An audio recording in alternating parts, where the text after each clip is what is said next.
ಒಬ್ರು ಕಮೆಂಟ್ ಮಾಡಿದ್ರು ನನಗೆ ಏನಂತ ಅಂತಂದ್ರೆ, ಅಕ್ಕ ನನ್ಗೆ 2 ಗರ್ಲ್ ಬೇಬಿ ಇದೆ ಆಲ್ರೆಡಿ. ನನ್ನ ಹಸ್ಬೆಂಡಿಗೆ ಈ ತರ ಬಾಯ್ ಬೇಬಿನೇ ಬೇಕು. ಅಪ್ಪ ಅಮ್ಮ ಇಲ್ಲೇ ಇರೋರ್ದು ನೋವು ಚೆನ್ನಾಗಿ ಗೊತ್ತಿರುತ್ತೆ, ಸರಿನಾ? ನಮ್ಮನೆ ಪ್ರೀತಿ ಮಾಡ್ಬೇಕು, ಕೇರ್ ಮಾಡ್ಬೇಕು, ಇಷ್ಟಿದ್ರೆ ಸಾಕು ಅಲ್ವಾ? ಚಿನ್ನ ಕೊಡ್ಸಿ, ಬೆಳ್ಳಿ ಕೊಡ್ಸಿ, ಬಂಗಾರ ಕೊಡ್ಸಿ ಅಂತ ಯಾವ ಹೆಣ್ಮಗಳು ಕೂಡ ಕೇಳೋದಿಲ್ಲ. Hi hello guys, welcome back to my channel. ಹೇಗಿದ್ದೀರಾ ಎಲ್ಲರೂ? ಹೋಪ್ ಎಲ್ಲ ಚೆನ್ನಾಗಿದ್ದೀರಾ ಅಂತ ಅನ್ಕೊಳ್ತೀನಿ. ಗೈಸ್, ನಾನು 2 ಡೇಸ್ ಇಂದ ವ್ಲಾಗ್ ನ ಹಾಕಿಲ್ಲ. ಬಿಕಾಸ್ ನಂಗೆ ಸ್ವಲ್ಪ ಕೈ ಪೇನ್ ಆಗ್ಬಿಟ್ಟಿತ್ತು. ಅಂತಂದ್ರೆ ಇಲ್ಲಿ ಮಳೆ ಬರ್ತಾ ಇತ್ತು ಹೊರಗಡೆ, ಹಾಗೇನೆ ಹೊರಗಡೆ ಹೋದೆ, ಸ್ವಲ್ಪ ಸ್ಕಿಡ್ ಆಗಿ ಕೆಳಗಡೆ ಬಿದ್ದು ಸ್ವಲ್ಪ ಕೈ ಅಂದ್ರೆ ಈ ತರ ಬೆಂಡ್ ಮಾಡ್ಲಿಕ್ಕೆ ಆಗ್ತಾ ಇರಲಿಲ್ಲ ಕೈನ. ಸ್ವಲ್ಪ ಇವಾಗ ಓಕೆ ಅಂತಂದ್ರೆ ನಾನು ಮೂಳೆಗೆ ಏನಾದ್ರು ಪ್ರಾಬ್ಲಮ್ ಆಗ್ಬಿಟ್ಟಿದ್ಯಾ ಏನಪ್ಪಾ ಅಂತ ಅನ್ಕೊಂಡ್ಬಿಟ್ಟಿದೆ. ಯಾಕಂದ್ರೆ ಬಿದ್ದಿದ್ದು ಫೋರ್ಸಿಗೆ ಕಾಲಿಗೆ ಏನಾಗ್ಲಿಲ್ಲ, ಬಟ್ ಕೈನ ನಾನು ಕೆಳಗಡೆ ಅಂದ್ರೆ ಪಾಟ್ ಇತ್ತು ಪಕ್ಕ, ಪಾಟ್ ಒಳಗಡೆ ಹಿಂಗ್ ಹಾಕ್ಬಿಟ್ಟೆ. ಈ ತರ ಹಿಂಗ್ ಹಾಕಿದ ತಕ್ಷಣ ನನ್ಗೆ ಸ್ವಲ್ಪ ಇಲ್ಲಿ ಟಕ್ ಅಂದಂಗಾಯ್ತು. ಬಟ್ ತುಂಬಾನೇ ಎದ್ಕೊಂಡ್ಬಿಟ್ಟಿದೆ, ಏನಪ್ಪಾ ಆಗೋಯ್ತು, ಮೂಳೆಗೆ ಏನಾದ್ರು ಆಗ್ಬಿಟ್ಟಿದ್ರೆ ಏನಪ್ಪಾ ಅಂತ. ಬಟ್ ತುಂಬಾ ಟೆನ್ಷನ್ ಆಗ್ಬಿಟ್ಟಿತ್ತು. ಆ ಟೈಮಲ್ಲಿ ಸ್ವಲ್ಪ ಪೇನ್ ಬಂತು. ಆಮೇಲೆ ಸ್ವಲ್ಪ ಆಂಟಿ ಇಲ್ಲಿ ಸ್ವಲ್ಪ ಅಂದ್ರೆ ತಣ್ಣೀರೆಲ್ಲ ಆ ಟೈಮಲ್ಲಿ ಬಿದ್ದಾಗ ಏನಾದ್ರೂ ಪೇನ್ ಆದ್ರೆ ಸ್ವಲ್ಪ ತಣ್ಣೀರ್ ಬಟ್ಟೆ ಕಟ್ಟೋದಾಗಿರ್ಬಹುದು, ಆತರ ಎಲ್ಲ ಮಾಡ್ಕೊಂಡ್ರೆ ಸ್ವಲ್ಪ ಪೇನ್ ರಿಲೀಫ್ ಆಗುತ್ತಂತೆ. ಮೂಳೆಗೆ ಏನಾದ್ರೂ ಪ್ರಾಬ್ಲಮ್ ಆಗ್ಬಿಟ್ಟಿದ್ರೆ ಅಕಸ್ಮಾತ್ ಕೈಯೆಲ್ಲ ಫುಲ್ಲು ಊದ್ಕೊಂಡ್ಬಿಡ್ತಿತ್ತು. ಬಟ್ ನಂಗೆ ಯಾವುದೇ ರೀತಿ ಮೂಳೆಗೆ ಪೇನ್ ಆಗಿರ್ಲಿಲ್ಲ. ನಾನು ಬಿದ್ನಲ್ಲ, ಈ ರೀತಿ ಬೆಂಡ್ ಮಾಡ್ತೀನಲ್ಲ, ಇಲ್ಲಿ ಮಧ್ಯ ಅಲ್ಲಿ ಏನಪ್ಪಾ ಅಂತ ಅಂದ್ರೆ ಸ್ವಲ್ಪ ಊದ್ಕೊಂಡಿತ್ತು. ಫುಲ್ ಈ ತರ ಬೆಂಡ್ ಮಾಡಕ್ ಆಗ್ತಾ ಇರ್ಲಿಲ್ಲ. ಸೊ ಒಂದು ಟ್ಯಾಬ್ಲೆಟ್ಸ್ ಪೇನ್ ಕಿಲ್ಲರ್ ಇತ್ತು, ಪೇನ್ ಕಿಲ್ಲರ್ ನ ತಗೊಂಡೆ. ಆಮೇಲೆ ಕ್ರೇಪ್ ಬ್ಯಾಂಡೇಜ್ ಬರುತ್ತೆ ನೋಡಿ, ಅದನ್ನು ಕೂಡ ಸ್ವಲ್ಪ ಟೈಟ್ ಆಗಿ ಅದನ್ನ ಸುತ್ಕೊಂಡು ಒಂದು 2 ಡೇಸ್ ಇಂದ ಸ್ವಲ್ಪ ಕೈ ರೆಸ್ಟ್ ಮಾಡಿದೆ. ಅಂದ್ರೆ ಜಾಸ್ತಿ ಈ ರೈಟ್ ಹ್ಯಾಂಡೇ ಆಗಿದ್ದು. ಸೊ ಕೆಲ್ಸನೂ ನಾನು 2 ಡೇಸ್ ಇಂದ ಕೆಲ್ಸನೂ ಮನೇಲಿ ಮಾಡ್ಲಿಕ್ಕೆ ಆಗ್ಲಿಲ್ಲ, ಸ್ವಲ್ಪ ರೆಸ್ಟ್ ಮಾಡೋದೇ ಆಯ್ತು. ಸೊ ಏನ್ ಮಾಡ್ತೀರಾ, ಕೆಲವೊಂದ್ಸಲ ಗ್ರಾಚಾರಗಳು ಆತರ ಆಗುತ್ತೆ. ಬಟ್ ನಿಜವಾಗ್ಲೂ ಒಂದು ಹೇಳ್ತೀನಿ, ಮಗು ಇರೋ ಮನೆಯಲ್ಲಿ ಅಂದ್ರೆ ಈ ತರ ನಾವು ಒಬ್ಬರೇ ಮಗುನ ನೋಡ್ಕೊಳ್ಬೇಕಾದ್ರೆ ದೇವರು ಯಾರು ಕೂಡ ಎಷ್ಟೊಂದ್ ಜನ ಈ ತರ ನಂತರನೇ ಮಕ್ಳುಗಳನ್ನ ನೋಡ್ಕೋತಾ ಇರ್ತಾರೆ ಅಲ್ವಾ, ಒಬ್ರೇನೆ. ಸೊ ಯಾರು ಕೂಡ ದೇವರು ಯಾರಿಗೂ ಕೂಡ ಆತರ ಅಂದ್ರೆ ಏನು ಪ್ರಾಬ್ಲಮ್ ಆಗದೆ ಇರೋ ತರ ನೋಡ್ಕೊಂಡ್ರೆ ಸಾಕಷ್ಟೇನೆ. ಯಾಕಂತಂದ್ರೆ ಮಗು ನಮ್ಮನೆ ನಂಬ್ಕೊಂಡಿರ್ತಾರೆ, ಗಂಡ ನಮ್ಮ ಮನೇಲಿ ನಮ್ ಗಂಡ ಅವರು ಕೂಡ ನಮ್ಮನೆ ನಂಬ್ಕೊಂಡಿರ್ತಾರೆ. ಸೊ ನಮ್ಗೇನಾದ್ರೂ ಪ್ರಾಬ್ಲಮ್ ಆಗ್ಬಿಟ್ರೆ ಅವ್ರನ್ನೆಲ್ಲ ನೋಡ್ಕೊಳ್ಳೋದೇ ಕಷ್ಟ ಆಗ್ಬಿಡುತ್ತೆ ಅಲ್ವಾ. ಸೊ ದೇವರು ಯಾರಿಗೂ ಏನು ಆಗದೆ ಇರೋ ತರ ನೋಡ್ಕೊಳ್ಳಿ. ಸೊ ನನ್ಗೆ ರಾಘವೇಂದ್ರ ಸ್ವಾಮಿ ಇರೋದ್ರಿಂದ ಅವ್ರ ಮೇಲೆ ತುಂಬಾನೇ ಭಕ್ತಿ ಜಾಸ್ತಿ ನನ್ಗೆ. ಸೊ ರಾಘವೇಂದ್ರ ಸ್ವಾಮಿ ಮತ್ತೆ ಗಣಪತಿ ಎರಡೂ ಕೂಡ ನಾನು ತುಂಬಾನೇ ಪ್ರೀತಿ ಮಾಡ್ತೀನಿ ಅಂಡ್ ತುಂಬಾನೇ ನಂಬಿದ್ದೀನಿ ನಾನು 2 ದೇವ್ರನ್ನು ಕೂಡ. ಸೊ ಹಾಗಾಗಿ ರಾಘವೇಂದ್ರ ಸ್ವಾಮಿ ನನ್ಗೆ ಏನೂ ಆಗ್ಲಿಕ್ಕೆ ಬಿಟ್ಟಿಲ್ಲ ಅಂತ ನಾನು ನಂಬಿದ್ದೀನಿ. ಸ್ವಲ್ಪ ಭಯ ಆಗ್ಬಿಟ್ಟಿತ್ತು, ಟೆನ್ಷನ್ ಕೂಡ ಆಗಿತ್ತು, ಏನಾದ್ರೂ ಆದ್ರೆ ಏನಪ್ಪಾ ಮೂಳೆಗೆ ಅಕಸ್ಮಾತ್ ಮಗು ಬೇರೆ ನೋಡ್ಕೊಬೇಕಲ್ವಾ ಅಂತ. ಸೊ ದೇವ್ರ ದಯೆಯಿಂದ ಏನೂ ಆಗಿಲ್ಲ. ಓಕೆ, ನಾನು ಇವಾಗ ಮಧ್ಯಾಹ್ನದಿಂದ ವ್ಲಾಗ್ನ ಮಾಡ್ತಾ ಇದ್ದೀನಿ. ಈಗ ಬಂದು ಟೈಮು 3 o'clock ಆಗಿದೆ.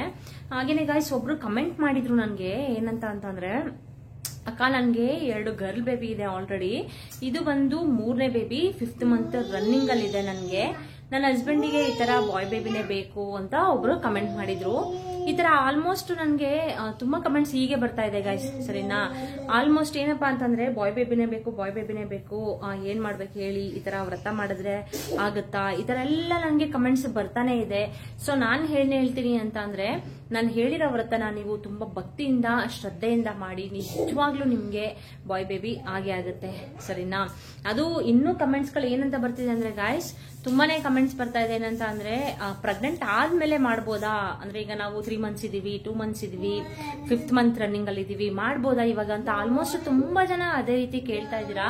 ಸೊ ಇಲ್ಲ ಗೈಸ್, ನೀವು ಪ್ರೆಗ್ನೆನ್ಸಿ ಕನ್ಫರ್ಮ್ ಆಗಕ್ಕಿಂತ ಮುಂಚೆನೆ ನೀವು ಈ ವ್ರತನ ಮಾಡ್ಬೇಕಾಗತ್ತೆ. ಅಂದ್ರೆ ಪ್ರೆಗ್ನೆಂಟ್ ಆದ್ಮೇಲೆ ಮಾಡಿದ್ರೆ ಏನು ಯೂಸ್ ಇಲ್ಲ, ಅದಕ್ಕಿಂತ ಮುಂಚೆನೆ ನೀವು ಈ ತರ ನಂಗೆ ಒಂದು ಬಾಯ್ ಬೇಬಿನೇ ಬೇಕು ಅಂತ ಒಂದು ವ್ರತನ ಮಾಡ್ಬೇಕಾಗತ್ತೆ. ಇದ್ರ ಜೊತೆಗೆ ತುಂಬಾ ಜನ ಮಕ್ಕಳಾಗಿಲ್ಲ ಅಂತ ಒದ್ದಾಡ್ತಾ ಇರ್ತಾರೆ ಅಲ್ವಾ. ಈಗ ಒಂದು ಹೆಣ್ಣು ಮಗು ಇರುತ್ತೆ, ಈಗ 2 ಹೆಣ್ಣು ಮಗು ಇದ್ದು 3ನೇ ಮಗು ಏನಾದ್ರೂ ಗಂಡು ಮಗು ಬೇಕು ಅಂತಂದ್ರೆ ಒಪ್ಕೊಳ್ಳೋಣ.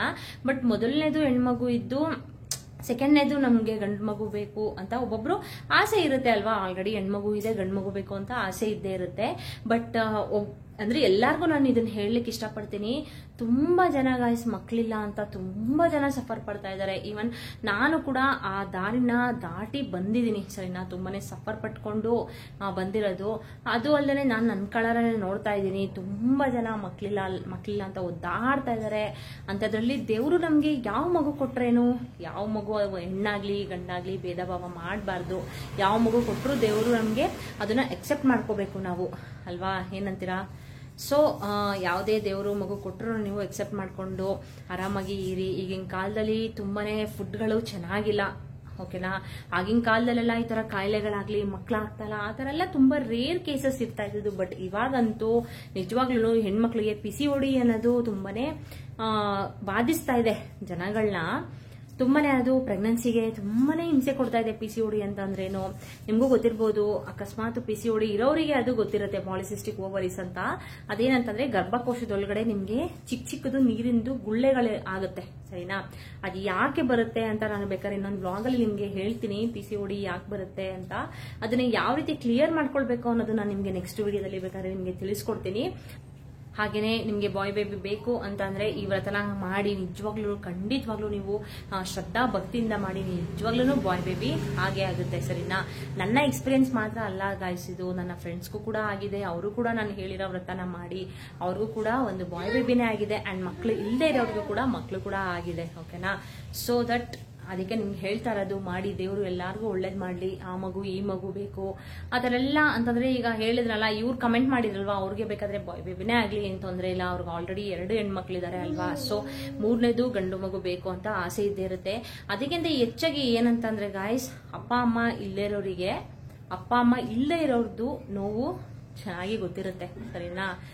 ಸೊ ನಿಮ್ಗೆ ಅಂತಂದ್ರೆ ಯಾವ ರೀತಿ ಹೇಳ್ಬೇಕಂತ ಅರ್ಥ ಆಗ್ತಾ ಇಲ್ಲ ನನ್ಗೆ. ಅಪ್ಪ ಅಮ್ಮ ಇಲ್ಲದೆ ಇರೋರಿಗೆ ಅಟ್ಲೀಸ್ಟ್ ಗಂಡನ ಆಸರೆ ತುಂಬಾನೇ ಮುಖ್ಯ ಆಗಿರುತ್ತೆ ಅಲ್ವಾ.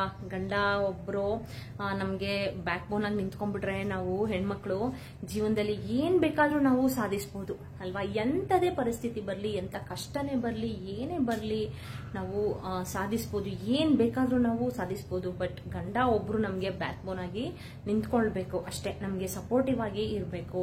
ಅಂಡ್ ನಮ್ಮನ್ನ ತುಂಬಾನೇ ಪ್ರೀತಿ ಮಾಡ್ಬೇಕು, ಕೇರ್ ಮಾಡ್ಬೇಕು. ಇಷ್ಟಿದ್ರೆ ಸಾಕು ಅಲ್ವಾ. ನೀವು ಚಿನ್ನ ಕೊಡ್ಸಿ, ಬೆಳ್ಳಿ ಕೊಡ್ಸಿ, ಬಂಗಾರ ಕೊಡ್ಸಿ ಅಂತ ಯಾವ ಹೆಣ್ಮಗಳು ಕೂಡ ಕೇಳೋದಿಲ್ಲ. ಅಟ್ಲೀಸ್ಟ್ ನಮ್ಗೆ ಒಂದು ಪ್ರೀತಿನ ಕೊಡಿ, ಒಂದು ಕೇರಿಂಗ್ ಇರ್ಲಿ ನಮ್ಮ ಮೇಲೆ ಅಂತ ಕೇಳ್ತಾಳೆ ಹೊರತು ಹೆಣ್ಣು ಯಾವುದೇ ಕಾರಣಕ್ಕೂ ಈ ತರ ಬಂಗಾರ ಕೊಡ್ಸಿ ಚಿನ್ನ ಕೊಡ್ಸಿ ಅಂತ ಯಾರು ಕೇಳೋದಿಲ್ಲ. ಸೊ ಅದಕ್ಕೇನೆ ಎಲ್ಲಾರು ಏನಕ್ಕೆ ಹೇಳಿದೆ ಅಂತ ಅಂದ್ರೆ, ಇದನ್ನ ಅಪ್ಪ ಅಮ್ಮ ಇಲ್ದೇ ಇರೋರಿಗೆ ಗಂಡನೇ ಆಸರೆ ಅಲ್ವಾ. ಸೊ ಅದಕ್ಕೋಸ್ಕರ ಈ ಮಾತು ಹೇಳಿದೆ ಅಷ್ಟೇನೆ. ಅವ್ರಿಗೂ ಅಪ್ಪ ಅಮ್ಮ ಇಲ್ಲ ಅಂದ್ರೆ ನಿಮ್ ಫ್ಯಾಮಿಲಿ ಬಗ್ಗೆ ನನ್ಗೂ ಅಷ್ಟು ಗೊತ್ತಿಲ್ಲ, ಐಡಿಯಾ ಇಲ್ಲ. ಸೊ ನೀವು ಹೇಳ್ತಾ ಇರೋದು ನೋಡಿದ್ರೆ ನಿಮ್ನ ಆಲ್ರೆಡಿ ಚೆನ್ನಾಗಿ ನೋಡ್ಕೊಳ್ತಿದ್ದಾರೆ ಅಂತ ನಾನು ಕೂಡ ಭಾವಿಸ್ತೀನಿ, ಅನ್ಕೊಳ್ತೀನಿ. ಚೆನ್ನಾಗಿ ನೋಡ್ಕೊಳ್ಳಿ ಅಂತ ಕೂಡ ನಾನು ದೇವ್ರ ಹತ್ರ ಕೇಳ್ಕೊಂತೀನಿ.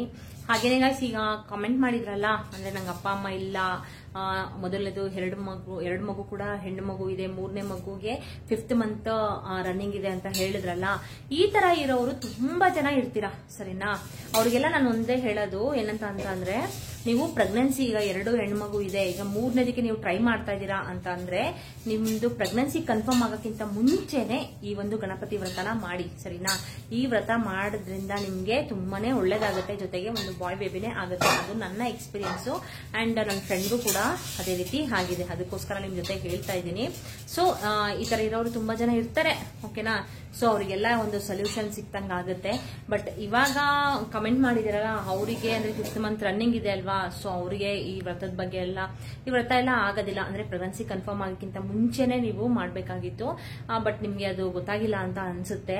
ಯಾಕಂದ್ರೆ ನಾನು ಅದನ್ನ ಈಗ ರೀಸೆಂಟ್ ಆಗಿ ಸ್ವಲ್ಪ ದಿನ ಹಿಂದೆ ನಾನು ಅದನ್ನ ನಿಮ್ಗೆ ಅಂದ್ರೆ ವಿಡಿಯೋ ಮಾಡಿ ಹಾಕಿದ್ದು. ಸೊ ಹಾಗಾಗಿ ಬೇರೆಯವ್ರು ಇರ್ತೀರಾ ಅಲ್ವಾ, ಈ ತರ ಸಫರ್ ಪಡ್ತಾ ಇರೋರು ಬೇರೆಯವ್ರು ಕೂಡ ಇರ್ತಾರೆ. ಸೊ ಅವರಿಗೆ ಇದು ಯೂಸ್ಫುಲ್ ಆಗುತ್ತೆ. ಆ ವ್ರತನ ಮಾಡಿ ನಿಜವಾಗ್ಲೂ ಖಂಡಿತವಾಗ್ಲೂ 100ಗೆ 200% ಒಳ್ಳೇದ್ ಆಗೇ ಆಗುತ್ತೆ. ವ್ರತದ ಬಗ್ಗೆ ಲಿಂಕ್ ಕೂಡ ಹಾಕಿರ್ತೀನಿ ಡಿಸ್ಕ್ರಿಪ್ಷನ್ ಅಲ್ಲಿ, ಒಂದ್ಸಲ ಚೆಕ್ ಮಾಡ್ಕೊಳ್ಳಿ. ಅದ್ರ ಜೊತೆಗೆ ನಿಮ್ಗೆ ನಾರ್ಮಲ್ ಡೆಲಿವರಿ ಆಗ್ಲಿಕ್ಕೆ ನಿಮ್ಗೆ ಯಾವ್ಯಾವ ರೀತಿ ಫುಡ್ಗಳನ್ನ ತಗೊಳ್ಬೇಕು. ಈಗಿನ ಕಾಲದಲ್ಲಿ ನಾರ್ಮಲ್ ಡೆಲಿವರಿ ಅನ್ನೋದು ತುಂಬಾನೇ ಕಷ್ಟ, ಸರಿನಾ? ಯಾಕಂದ್ರೆ ನಮ್ ಬಾಡಿ ಅಷ್ಟೊಂದು ನಾರ್ಮಲ್ ಆಗುವಷ್ಟು ಸ್ಟ್ರೆಂತ್ ಅಂತೂ ಇರೋದಿಲ್ಲ. ಎಲ್ಲಿ ನೋಡಿದ್ರು ಯಾರು ನೋಡಿದ್ರು ಸಿ ಸೆಕ್ಷನ್ ಇದೇ ಆಗ್ತಿದೆ ಹೊರತು ನಾರ್ಮಲ್ ಡೆಲಿವರಿ ಆಗ್ಲಿಕ್ಕೆ ತುಂಬಾನೇ ಕಷ್ಟ ಆಗಿದೆ. ಸೊ ನೀವೆಲ್ಲ ನಾರ್ಮಲ್ ಡೆಲಿವರಿ ಆಗ್ಲಿಕ್ಕೆ ಯಾವ್ಯಾವ ರೀತಿ ಫುಡ್ಗಳನ್ನ ತಗೊಳ್ಬೇಕು ಅಂತ ನಾನು ಆಲ್ರೆಡಿ ವಿಡಿಯೋ ಮಾಡಿ ತೋರಿಸಿದೀನಿ. ಅದನ್ನ ಒಂದ್ಸಲ ಬೇಕಾದ್ರೆ ಚೆಕ್ ಮಾಡ್ಕೊಳ್ಳಿ. ನಾನು ಡಿಸ್ಕ್ರಿಪ್ಷನ್ ಲಿಂಕ್ ಕೂಡ ಹಾಕಿರ್ತೀನಿ. ಇದ್ರ ಜೊತೆಗೆ ಗಾಯ್ಸ್ ಸ್ವಲ್ಪ ಇಂಟರ್ನಲ್ ಬ್ಲೀಡಿಂಗ್ ಆಗ್ಬಿಡುತ್ತೆ. ಒಂದು 1.5 ಮಂತ್ 2 ಮಂತ್ಸ್ ಅಲ್ಲಿ ಎಲ್ಲ ಇಂಟರ್ನಲ್ ಬ್ಲೀಡಿಂಗ್ ಆಗ್ಬಿಡುತ್ತೆ. ಅದು ಯಾಕಾಗುತ್ತೆ ಏನಕ್ಕೆ ಅಂತ ನಾನು ಅದನ್ನು ಕೂಡ ಪೋಸ್ಟ್ ಮಾಡಿದೀನಿ. ನನಗೂ ಕೂಡ ಅದು ಸಬ್ಕೊರಿಯನ್ ಕೆಮೊರೇಜ್ ಅಂತ ಹೇಳ್ತಾರೆ. ಅದು ಯಾಕೆ ನನಗೂ ಕೂಡ ಆಗಿತ್ತು ಅಂಡ್ ಏನಕ್ಕೆ ಅದು ಬರುತ್ತೆ ಅಂತ ನಾನು ಎಕ್ಸ್ಪ್ಲೇನ್ ಮಾಡಿದೀನಿ. ಅದ್ರದ್ದು ಬೇಕಾದ್ರೆ ಲಿಂಕ್ ನಾನು ನಿಮ್ಗೆ ಡಿಸ್ಕ್ರಿಪ್ಷನ್ ಅಲ್ಲಿ ಹಾಕಿರ್ತೀನಿ. ಅದ್ರದ್ದು ಕೂಡ ಕಮೆಂಟ್ ನಂಗೆ ಬರ್ತಾ ಇದೆ, ಸಬ್ಕೊರಿಯನ್ ಕೆಮೊರೇಜ್ ಹೇಗೆ ಕ್ಲಿಯರ್ ಮಾಡ್ಕೊಳ್ಳೋದು ಅಕ್ಕ ಅಂತ ಅದನ್ನು ಕೂಡ ಕೇಳ್ತಾ ಇದ್ದಾರೆ.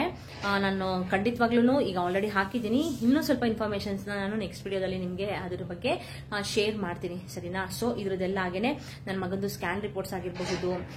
ಅದ್ರ ಜೊತೆಗೆ ಗಾಯ್ಸ್ ಈಗ ಮಗುಗೆ ಕರುಳ ಬಳ್ಳಿ ಸುತ್ಕೊಂಡ್ಬಿಡುತ್ತೆ ಒಬ್ಬೊಬ್ರಿಗೆ ಅಲ್ವಾ, ಒಂದೊಂದು ಮಗುಗೆ.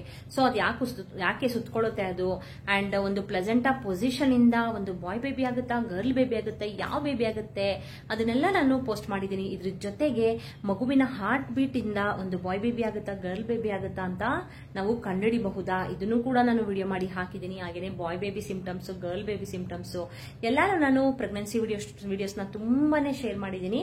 ಒಂದ್ಸಲ ಅದನ್ನ ಚೆಕ್ ಮಾಡ್ಕೊಳ್ಳಿ. ನಾನು ಎಲ್ಲಾ ಪ್ರೆಗ್ನೆನ್ಸಿ ವಿಡಿಯೋಸ್ ನಾನು ಲಿಂಕ್ ನಿಮ್ಗೆ ಕೊಟ್ಟಿರ್ತೀನಿ, ಸರಿನಾ? ಹಾಗೇನೆ ಬಾಯ್ ಬೇಬಿದು ಮೂಮೆಂಟ್ಸ್ ಜಾಸ್ತಿ ಯಾವ ಕಡೆ ಇರುತ್ತೆ, ಕಿಕ್ಕಿಂಗ್ ಯಾವ ಕಡೆ ಜಾಸ್ತಿ ಇರುತ್ತೆ, ಆ ತರ ಎಲ್ಲ ನಾನು ನಿಮ್ಗೆ ಹಾಕಿದ್ದೀನಿ. ಅದನ್ನೆಲ್ಲಾನು ಡಿಸ್ಕ್ರಿಪ್ಷನ್ ಲಿಂಕ್ ನ ಕೊಡ್ತೀನಿ, ಒಂದ್ಸಲ ಚೆಕ್ ಮಾಡ್ಕೊಳ್ಳಿ. ನಾನು ಈಗ ಸ್ವಲ್ಪ ಕೆಲಸ ಇದೆ, ಹೊರಗಡೆ ಹೋಗ್ತಾ ಇದ್ದೀನಿ. ಮನೇಲಿ ಎಲ್ಲಾ ಕೆಲಸನೂ ಮುಗಿಸ್ಬಿಟ್ಟು ಇವಾಗ ಸ್ವಲ್ಪ ಇಲ್ಲೇ ನಿಯರ್ ಸ್ವಲ್ಪ ಶಾಪ್ಗೆ ಹೋಗ್ಬೇಕು, ಹೋಗಿದ್ ಬಂದ್ಬಿಟ್ಟು ಆಮೇಲೆ ನೆಕ್ಸ್ಟ್ ಕೆಲಸಗಳನ್ನ ಮಾಡ್ಕೊಳ್ತೀನಿ. ಓಕೆ, ಇವತ್ತಿನ ವಿಡಿಯೋ ನಿಮ್ಗೆಲ್ಲ ನೋಡಿದಿರಾ ಅಲ್ವಾ? ಸೊ ವ್ರತನ ಮಾಡಿ ಒಳ್ಳೇದಾಗೇ ಆಗತ್ತೆ, ಸರಿನಾ? ಆರಾಮಾಗಿ ಯಾರು ಬೇಜಾರು ಮಾಡ್ಕೊಳ್ಬೇಡಿ. ಹೆಣ್ಮಗು ಆಯ್ತು ಅಂತ ಯಾರು ಕೂಡ ಬೇಜಾರು ಮಾಡ್ಕೊಳ್ಬೇಡಿ. ಯಾವ ಮಗು ಆದ್ರೇನು ಎರಡು ನಮ್ದೇ ಅಲ್ವಾ ಅಂತ ಭಾವಿಸ್ಕೊಂಡು ನೀವು ಆರಾಮಾಗಿ ಲೈಫಲ್ಲಿ ಖುಷಿಯಾಗಿ ಇರಿ, ಸರಿನಾ? ಒಂದನ್ನ ಅರ್ಥ ಮಾಡ್ಕೊಳ್ಳಿ, ತುಂಬಾ ಜನಕ್ಕೆ ಮಕ್ಕಳಿಲ್ಲ. ನಮ್ಗೆ ದೇವ್ರು ಏನೋ ಒಂದು ಕೊಟ್ಟಿದ್ದಾನೆ, ಅದನ್ನ ನಾವು ಸ್ವೀಕರಿಸಬೇಕು ಅಂತ ಖುಷಿಯಾಗಿ ಹ್ಯಾಪಿಯಾಗಿ ಇರಿ ಅಂತ ಹೇಳ್ತಾ ಇವತ್ತಿನ ವಿಡಿಯೋನ ಇಲ್ಲಿಗೆ ಎಂಡ್ ಮಾಡ್ತೀನಿ. Bye bye, take care.